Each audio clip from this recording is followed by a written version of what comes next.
Gut. Grüß Gott.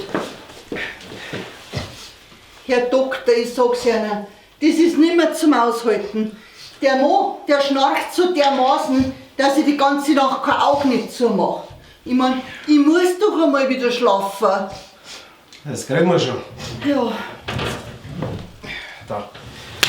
Einfach 2 davor am Abend rein, dann soll das helfen. danke, Herr Doktor, Dankeschön. Geh weiter.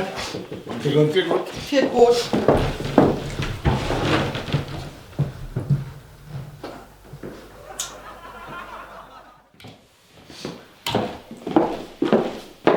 So, Herr Doktor, die Frau Linzel, die wartet jetzt noch mal da.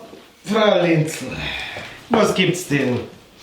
Mein Herr Doktor, ich hab's jetzt eine Woche probiert, aber ich kann alle noch nicht schlafen. Die Tabletten, die Sie mir gegeben haben, die wirken bei mir nicht.